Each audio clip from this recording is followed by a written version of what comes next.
அனைவருக்கும் வணக்கம்.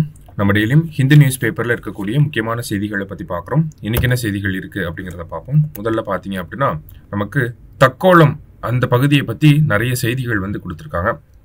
முதல்ல தக்கோலம் எதனால இப்போ செய்தியில் நம்ம பார்க்குறோம் அப்படின்னா அங்கே சென்ட்ரல் இண்டஸ்ட்ரியல் செக்யூரிட்டி ஃபோர்ஸோட ட்ரைனிங் சென்டர் இருக்குது, சரிங்களா?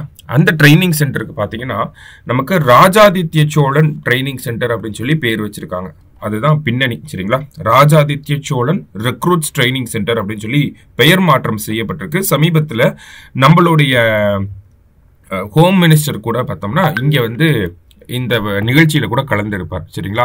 இதனால ராஜாதித்ய சோழன் அவர்கள் பெயர் வைக்கப்பட்டிருக்கு அப்படின்னு பார்த்தோம்னா தக்கோலம் போர், பேட்டில் ஆஃப் தக்கோலம் அப்படிங்கிறது 949ஆம் ஆண்டு ராஷ்டிரகூடர்களுக்கு எதிராக நடந்திருக்கும். அதுல பாத்தீங்க அப்படின்னா நமக்கு ராஜாதித்ய சோழன் அவர்கள் இறந்து போயிருப்பார், சரிங்களா? ஸோ அதனாலதான் இந்த ட்ரைனிங் சென்டருக்கு Rajaditya Cholan recruits training centre அப்படின்னு சொல்லி பேர் வச்சிருக்காங்க, ஓகேங்களா? ஸோ அந்த தக்கோலம் அப்படிங்கிற பகுதியோட வரலாற்றை எடுத்து பார்க்குறப்ப நமக்கு தக்கோலம் அப்படிங்கிற பேர் இந்த காலத்து பெயராக இருக்கு. தக்கோலம்க்கு ஒரிஜினல் நேம் என்னவா இருக்கு அப்படின்னு பார்த்தோம்னா 2-3 பெயர்கள் வந்து சஜஸ்ட் பண்றாங்க. ஒன்று திருவூரால் அப்படின்னு சொல்லி ஒரு பெயர் இருந்திருக்கிறதாக சொல்லியிருக்கிறாங்க. அது மட்டும் இல்லாம அந்த பகுதிக்கு அபரஜிதா சதுர்வேதி மங்கலம் அப்படிங்கிற ஒரு பெயர் இருந்திருக்கிறதாகவும் சொல்லியிருக்காங்க, ஓகேங்களா? அது மட்டும் இல்லாம பார்த்தோம்னா நமக்கு ராஜராஜனுடைய மகள் குந்தவையை வந்து சாளுக்கியாவோட அரசன் விமலாதித்யாவுக்கு திருமணம் செஞ்சு கொடுத்த பிறகு இந்த திருவூரால் அப்படிங்கிற பெயர் வந்து தக்கோலமான திருவூராலபுரம் அப்படின்னு சொல்லி பெயர் மாற்றம் செய்யப்பட்டதாகவும் நமக்கு வரலாற்று குறிப்புகள் இருக்கிறதாக சொல்லியிருக்காங்க, சரிங்களா? ஸோ வேற என்னெல்லாம் இதுல நம்ம தெரிஞ்சுக்கணும் அப்படின்னா 6ஆம் நூற்றாண்டுல பல்லவர்கள் வந்து ஒரு கோயில் கட்டியிருப்பாங்க, ஓகேங்களா? இந்த தக்கோலம் அப்படிங்கிற பகுதியில அந்த கோயிலோட பேர் என்ன அப்படின்னு பார்த்தோம்னா ஜலநாத ஈஸ்வரர் கோயில் அப்படின்னு சொல்லுவாங்க, ஓகேங்களா? ஜலநாத ஈஸ்வரர் கோயில் எங்க இருக்கு அப்படின்னு பார்த்தோம்னா தக்கோலம் அப்படிங்கிற பகுதியில இருக்கு. எந்த நதிக்கரை பக்கத்துல அமைந்திருக்கு அப்படின்னு பார்த்தோம்னா குசித்தலை அப்படிங்கிற நதிக்கரை பக்கத்துல அமைந்திருக்கு, சரிங்களா? ஸோ இந்த கோயிலை கட்டினது யாருன்னா பல்லவர்கள் வந்து கட்டியிருக்காங்க. ஸோ இந்த கோயிலில் பார்த்தீங்கன்னா கிட்டத்தட்ட இந்த பகுதியிலே பார்த்தோம்னா ஒரு 51 கல்வெட்டுகள் வந்து நமக்கு கிடைக்கப்பெற்று இருக்கு. அதில் பார்த்தோம் அப்படின்னா முக்கியமான விஷயங்கள் எதெல்லாம், இந்த ஜலநாத ஈஸ்வரர் கோயிலோட முக்கியத்துவம் என்ன அப்படின்னு பார்த்தோம்னா அந்த டெம்பிள்ல இருக்கக்கூடிய கல்வெட்டுகள்ல நமக்கு சோழர் வம்சத்தினுடைய டைனாஸ்டி பத்தி அந்த குரோனாலஜிக்கல் ஆர்டர் அப்படிங்கிறது டீடைல்டா இருக்கு அப்படிங்கறத சொல்லியிருக்காங்க, ஓகேங்களா? ஜலநாத ஈஸ்வரர் டெம்பிள்ல பார்த்தோம்னா உதாரணத்துக்கு இங்க ஒரு கல்வெட்டோட டேட்டாவை கொடுத்திருக்காங்க, ஓகேங்களா? அதாவது ஆதித்யா 1 அவர் காலகட்டத்தை பத்தி மென்ஷன் பண்ணியிருக்காங்க. ஆதித்யா 1 ஆட்சியில இருக்கப்ப பார்த்தோம்னா 894 அல்லது 895 இந்த காலகட்டத்தில் ஒரு சோலார் எக்லிப்ஸ் நடந்திருக்கு. அப்ப இவருடைய ஆட்சி காலத்தை நம்ம 870 அல்லது 871ன்னு நம்மளால கணிக்க முடியும். ஸோ அப்படி நமக்கு இதற்கு முன்னாடி அப்ப 850ல பார்த்தோம்னா விஜயாலய சோழன் வந்து இருந்திருப்பார். இந்த மாதிரி ஒரு லீனியேஜை கிரியேட் பண்றதுக்கு இந்த ஜலநாத ஈஸ்வரர் கோயில்ல இருக்கக்கூடிய 51 கல்வெட்டுகளும் நமக்கு உதவுவதாக சொல்லியிருக்காங்க. அப்ப இந்த ஆர்டிகல்ல பார்த்தோம்னா 2 டிஃபரெண்டா பார்க்கணும். ஜலநாத ஈஸ்வரர் கோயில் குசித்தலை ரிவர் பக்கத்துல இருக்கு. 6ஆம் நூற்றாண்டுல பல்லவர்கள் கட்டப்பட்ட இந்த கோயில் பார்த்தோம்னா சோழர்களுடைய வரலாற்றை பத்தி அறிந்து கொள்வதற்கு ரொம்ப உதவிகரமா இருக்கு அப்படிங்கிறதையும் நமக்கு இந்த செய்தியில கொடுத்திருக்காங்க. அதே மாதிரி அந்த தக்கோலம் அப்படிங்கிற டவுனோட அந்த நேம் சேஞ்ச் அப்படிங்கிறதையும் நம்ம பார்த்துருக்கோம். திருவூரால்ல இருந்து எப்படி தக்கோலமாக மாறுச்சு அப்படிங்கிறதையும் நமக்கு இந்த இடத்துல கொடுத்திருக்காங்க. அடுத்தது ஆதித்யா 1 பார்த்தோம்னா ஆதித்யா 1 தான் பார்த்தோம்னா பரந்தக சோழனுடைய அப்பாவாக இருப்பார். பரந்தக சோழனோட சன் தான் யாரு? ராஜாதித்யன். இந்த ராஜாதித்யன் தான் நமக்கு தக்கோலம் போர்ல ராஷ்டிரகூடர்களுக்கு எதிராக போரிடும் போது இறந்து போயிருப்பார், சரிங்களா? ஸோ ஒரு ஹிஸ்டாரிக்கலான நியூஸ், இந்த டேட்டாவில் நோட் பண்ணி வச்சுக்கோங்க. நெக்ஸ்ட் பார்த்தோம்னா நமக்கு எடிட்டோரியல் பேஜ்ல ஜுடிஷியரி ரிலேட்டடா ஒரு முக்கியமான ஆர்டிக்கல் கொடுத்திருந்தாங்க. என்ன சொல்லியிருக்காங்க அப்படின்னு பார்த்தோம்னா closing the gender gap in higher judiciary அப்படின்னு சொல்லி கொடுத்துருக்காங்க. ஸோ நம்ம ஜுடிஷியரியில இருக்கக்கூடிய ஃபிளாஸ் என்னெல்லாம் இருக்கு, குறைபாடுகள் என்னெல்லாம் இருக்கு அப்படின்னு கேட்டா நம்ம நிறைய பாயிண்ட் சொல்லுவோம்.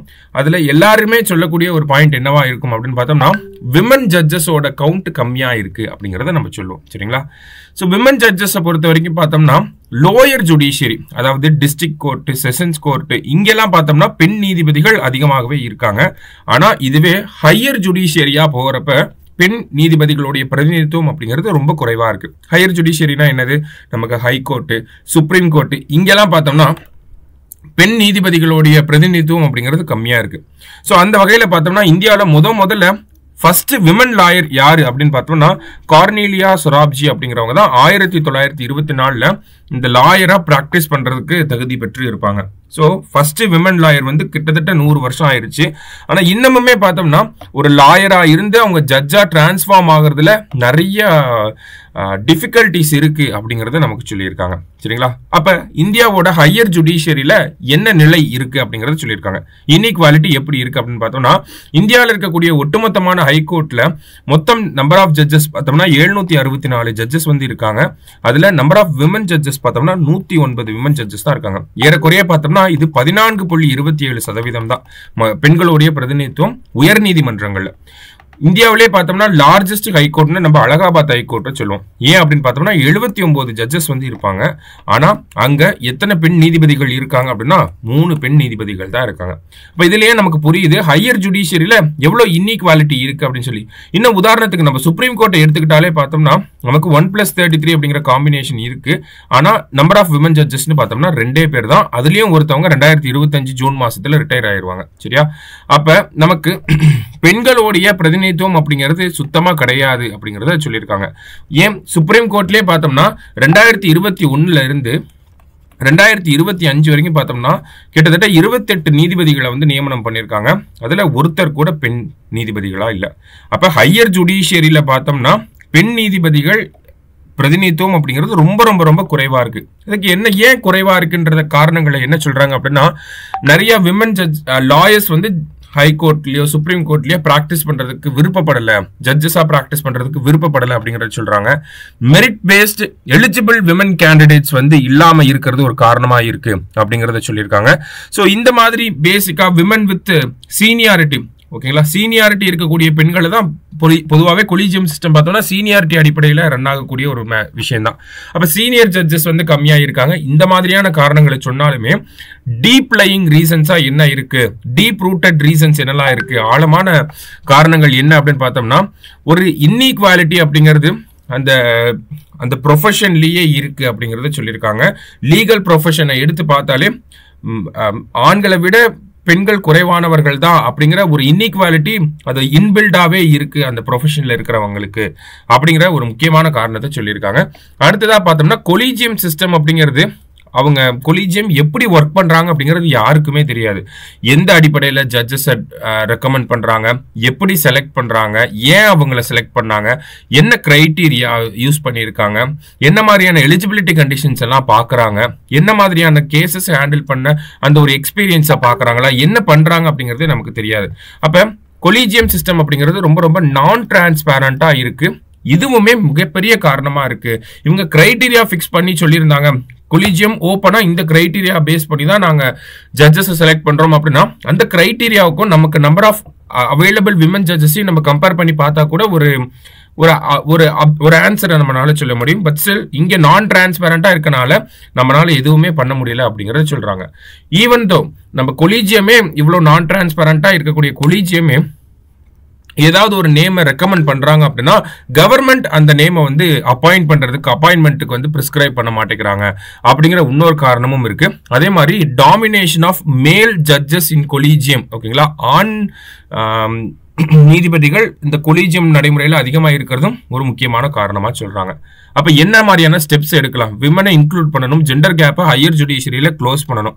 அப்ப என்ன ஸ்டெப்ஸ் எல்லாம் எடுக்கலாம் அப்படின்னு பார்த்தோம்னா ஃபர்ஸ்ட் கொலிஜியம் அந்த நடைமுறைகளை வந்து ரொம்ப டிரான்ஸ்பேரண்டா மாத்தணும். கிளியர் கிரைட்டீரியாஸ், எலிஜிபிலிட்டி கண்டிஷன்ஸ், என்ன பேசிஸ்ல அப்பாயிண்ட் பண்றாங்க, இது எல்லாத்தையுமே வந்து ரொம்ப ஓப்பன் அப் பண்ணணும் அப்படிங்கறத சொல்றாங்க. அடுத்ததா பாத்தீங்கன்னா நமக்கு ஜுடிஷியரியை பொறுத்த வரைக்கும் கேஸ்ட் டைவர்சிட்டி அப்படிங்கிறது ஓரளவுக்கு இப்பதான் வர ஆரம்பிச்சிருக்கு. ரிலீஜியஸ் டைவர்சிட்டி இன் ஜட்ஜஸ், ஓகேங்களா, அந்த நீதிபதிகள் மத்தியில கேஸ்ட் டைவர்சிட்டி அப்படிங்கிறது ஓரளவுக்கு இருக்கு, ரிலீஜியஸ் டைவர்சிட்டி அப்படிங்கிறது ஓரளவுக்கு இருக்கு. ஆனா ஜெண்டர் டைவர்சிட்டி அப்படிங்கிறது ரொம்பவே மோசமான நிலைமையில இருக்கு. அப்ப ஜெண்டர் டைவர்சிட்டியை வந்து நம்ம ப்ரொமோட் பண்ணணும். அதுக்கு உதாரணத்துக்கு என்ன சொல்றாங்க அப்படின்னா அப்ப சுப்ரீம் கோர்ட்ல வந்து ஒரு 1/3 ரெப்ரசன்டேஷன் ஃபார் விமனுக்கு கொடுக்கலாம். 50% ரெப்ரசன்டேஷன் இல்லைனாலும் அட்லீஸ்ட் 1/3 ரெப்ரசன்டேஷன் ஆவது கொடுக்கலாம் அப்படிங்கறத இங்க ஒரு சஜஷனா கொடுத்திருக்காங்க. ஓகேங்களா, அப்ப நமக்கு இந்த மாதிரி ஹையர் ஜுடிஷியரியில இருக்கக்கூடிய ஃபிளாஸ் கேட்கறாங்க, இல்ல ஸ்டேட் ஜுடிஷியரியில இருக்கக்கூடிய ஃபிளாஸ் கேட்கறாங்க, இல்ல state the reasons for low number of women judges in judiciary, இந்த மாதிரிலாம் ஏதாவது கேள்வி கேட்குறாங்க. பெண்களுடைய பிரதிநிதித்துவம் நீதித்துறையில கம்மியாக இருக்கிறதுக்கான காரணங்கள் எழுதுங்க, அதுக்கான சஜஷன்ஸை கொடுங்க அப்படின்னு கேட்டாங்க அப்படின்னா இந்த ஆர்டிகிள்ல படித்த பாயிண்ட்ஸ் எல்லாம் நம்ம யூஸ் பண்ணிக்கலாம். சரிங்களா? ரைட். அடுத்ததாக பார்த்தீங்க அப்படின்னா நமக்கு ஹைகோர்ட்ஸில் ஆடாக் ஜட்ஜஸ் அப்பாயிண்ட் பண்ணுறதுக்கான ஒரு நடைமுறையை பற்றி இங்கே கொடுத்துருக்காங்க. அதாவது ஜனவரி 30 பார்த்தோம்னா உச்சநீதிமன்றம் ஒரு தீர்ப்பை வழங்கியிருப்பாங்க. என்ன அப்படின்னா இந்தியாவை பொறுத்த வரைக்கும் கிட்டத்தட்ட 18 லட்சம் கிரிமினல் வழக்குகள் வந்து பெண்டிங்காக இருக்குது. ஸோ இந்த பெண்டிங் கேசஸ்லாம் சீக்கிரமாக முடிச்சு வைக்கிறதுக்காக உயர்நீதிமன்றங்கள் அவங்களுக்கு வேணும்னா டெம்பரவரியாக ஜட்ஜஸை, அந்த ஆடாக் ஜட்ஜஸை வந்து அப்பாயிண்ட் பண்ணிக்கலாம் அப்படிங்கிறத சொல்லியிருப்பாங்க. சரிங்களா? ஸோ ஆடாக் ஜட்ஜஸ் அப்படின்னு பார்க்குறப்ப எவ்வளவு நம்பர் ஆஃப் ஜட்ஜஸ் ஆட் பண்ணலாம் அப்படின்னா, ஐ மீன் எவ்வளவு நம்பர் ஆஃப் ஜட்ஜஸ் அப்பாயிண்ட் பண்ணிக்கலாம் அப்படின்னா அந்த ஹைகோர்ட்டோட ஸ்ட்ரென்த்தில் 10%. உதாரணத்துக்கு அலகாபாத் ஹைகோர்ட் எடுத்துக்கிறோம், 79 ஜட்ஜஸ் இருப்பாங்க. ஸோ இதில் 10% அப்படின்னா 7.9 அரௌண்ட் 8 ஜட்ஜஸ் வந்து அப்பாயிண்ட் பண்ணிக்கலாம். அந்த மாதிரி அந்த ஹைகோர்ட்டோட ஸ்ட்ரென்த்துக்கு 10%க்கு எக்ஸிட் ஆகாம ஆடாக் ஜட்ஜஸ் வேணும்னா அப்பாயிண்ட் பண்ணிக்கலாம் அப்படிங்கறத உச்சநீதிமன்றம் ஒரு தீர்ப்புல சொல்லியிருப்பாங்க. சரிங்களா? ஸோ நம்ம கான்ஸ்டிடியூஷன் படி பார்க்குறப்ப ஆடாக் ஜட்ஜஸ் அப்பாயிண்ட் பண்றதுக்கான ஆர்டிகல் என்ன அப்படின்னா ஆர்டிகல் 224A. ஓகேங்களா? ப்ராசஸ் எல்லாமே சிமிலர் தான். ஒரு நார்மல் ஜட்ஜ்னா பிரசிடென்ட் வந்து கையெழுத்து போட்டு அப்பாயிண்ட் பண்ணுவாரு. இதே ஆடாக் ஜட்ஜஸ் அப்படின்னா அவர் ஒப்புதல் மட்டும் கொடுப்பாரு. சரிங்களா? இது ரெண்டு வித்தியாசம் அப்படிங்கிறது இதுதான். ஓகேங்களா? பிரசிடென்ட் வந்து வாரண்ட் ஆஃப் அப்பாயின்மெண்ட்டை சைன் பண்ண மாட்டாரு, அதுக்கு பதிலாக ஒப்புதல் மட்டும் கொடுப்பாரு. ஓகேவா? ஸோ இந்த இடத்துல என்ன பார்த்துருக்கோம் அப்படின்னா நமக்கு ஆடாக் ஜட்ஜஸை அப்பாயிண்ட் பண்ணலாம் அப்படிங்கிறத உச்சநீதிமன்றமே சொல்லிட்டாலும் எந்த ஒரு ஹைகோர்ட்டும் இது வரைக்கும் எந்த ஒரு நேமையும் பிரிஸ்கிரைப் பண்ணல, ரெக்கமெண்ட் பண்ணல அப்படிங்கிறதா இந்த இடத்துல கொடுத்துருக்காங்க. சரியா? ஸோ லாஸ்டா பார்த்தோம் அப்படின்னா மத்திய Pradesh becomes India's 58th tiger reserve அப்படின்னு கொடுத்துருக்காங்க. ஆக்சுவலி மத்திய பிரதேஷ்னு வராது, மாதவ் நேஷனல் பார்க் இன் மத்திய பிரதேஷ், அதுதான் வந்து 58th டைகர் ரிசர்வா இந்தியாவில் வந்திருக்கு. சரிங்களா? மாதவ் நேஷனல் பார்க் இன் மத்திய பிரதேஷ் 58th டைகர் ரிசர்வா வந்திருக்கு. ஸோ இந்த டைகர் ரிசர்வ்ஸ்லாம் எதுக்கு கீழே வருது அப்படின்னு பார்த்தோம்னா வைல்ட் லைஃப் ப்ரொடெக்ஷன் ஆக்ட் 1972க்கு கீழே வருது. மேஜரா பார்த்தோம் அப்படின்னா ப்ராஜெக்ட் டைகர் அப்படிங்கிறது 1973ல ஆரம்பிக்கப்பட்டிருக்கும் இல்லையா? ஸோ இந்த ப்ராஜெக்ட் டைகர் அப்படிங்கிறது 1973ல ஆரம்பிச்சிருப்பாங்க. அதுக்கு கீழே தான் எல்லாமே டைகர் ரிசர்வ்ஸ் எல்லாமே நம்ம டெசிக்னேட் பண்ணிட்டு இருக்கோம். சரிங்களா? ஸோ ஒரு டைகர் ரிசர்வ்னு எடுத்துக்கிட்டோம்னா ஒரு டைகர் ரிசர்வ் இவ்வளோ ஏரியாவில் இருக்கணும் அப்படின்னு சொல்லி அந்த ஏரியாவை டெசிக்னேட் பண்ணுறது ஸ்டேட் கவர்மெண்ட். சரிங்களா? இந்த பரப்பளவில் இருக்கட்டும் அப்படின்னு சொல்லி ஸ்டேட் கவர்மெண்ட் டிசைட் பண்ணி நேஷனல் டைகர் கன்சர்வேஷன் அத்தாரிட்டிக்கு அனுப்புவாங்க. நேஷனல் டைகர் கன்சர்வேஷன் அத்தாரிட்டி அதை ஸ்டடி பண்ணிட்டு யூனியன் கவர்மெண்ட்டுக்கு அப்ரூவலுக்கு அனுப்புவாங்க. யூனியன் என்விரான்மெண்ட் மினிஸ்ட்ரிக்கு அப்ரூவலுக்கு அனுப்புறாங்க. என்விரான்மெண்ட் மினிஸ்ட்ரி அதை டிக்ளேர் பண்ணுவாங்க. சரியா? ஸோ இதுதான் அந்த process. Wild life protection act 1972 கீழே இதெல்லாம் நடக்குது. சரிங்களா? ஸோ இந்தியாவில் மொத்தம் 58 டைகர் ரிசர்வ் இருக்கு. இந்தியாவிலே அதிகமாக எங்க இருக்கு அப்படின்னு பார்த்தோம்னா மத்திய பிரதேசில் 9 டைகர் ரிசர்வ் வந்து இருக்கு. தமிழ்நாட்டில் பார்த்தோம்னா 5 டைகர் ரிசர்வ் இருக்கு. சரியா? ஸோ இந்த ஆர்டிக்கல்ல இந்த டேட்டாஸ்லாம் தெரிஞ்சுக்கிட்டா போதும். ஸோ இன்னைக்கு நியூஸ் பேப்பர்ல இருந்து முக்கியமான செய்திகளை பார்த்துருக்கோம். நன்றி.